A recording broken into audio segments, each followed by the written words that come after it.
ఒక group 1 job capacity ఉన్న student group 4 job చేస్తే డెఫినెట్ సాటిస్ఫై అవ్వరు. ఇది ఎందుకు నేను ఈ ఎగ్జాంపుల్ చెప్పాను అంటే, every student should know their own capacity.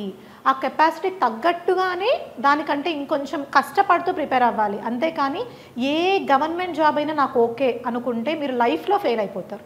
That is very very important. Okay, next ఏంటంటే, ఒకవేళ ఈ గవర్నమెంట్తో మనకున్న ఈ గవర్నమెంట్ జాబ్స్తో మనకున్న అన్సర్టనిటీస్ చూసుకుంటే మనం చూస్తున్నాం, ఎగ్జామ్ అవ్వచ్చు, జరగకపోవచ్చు, క్యాన్సిల్ అవ్వచ్చు, ఇవన్నీ. దానివల్ల కూడా మీ లైఫ్ వేస్ట్ చేసుకోకూడదు. కాబట్టి you have to have some private employment. నేను ఇందాక అన్నట్టు ప్లాన్ బిలో మీరు ప్రైవేట్ జాబ్ కూడా ఒక దృష్టిలో పెట్టుకోవాలి. కంపల్సరీ వితౌట్ ఎక్సెప్షన్ ప్రతి ఒక్క స్టూడెంట్కి ఇది కాకపోతే ఇది అనే ఆప్షన్ ఉండి తీరాలి. ఎందుకంటే లైఫ్ అనేది ఎప్పుడు కూడా మనం ముందుకు వెళ్తూనే ఉండాలి, కానీ ఎక్కడ కూడా మనం ఆగేది కాదు. మనం ఏ కారణం చేత కూడా మనం ఆగిపోకూడదు. ఒక ఫెయిలియర్ వస్తుందా దాటుకొని ముందుకెళ్ళి ఇంకొక రంగంలో అయినా మనం సక్సెస్ సాధించాలని గట్టిగా అనుకోవాలి. So government job or private job options మాత్రం 2 పెట్టుకోండి.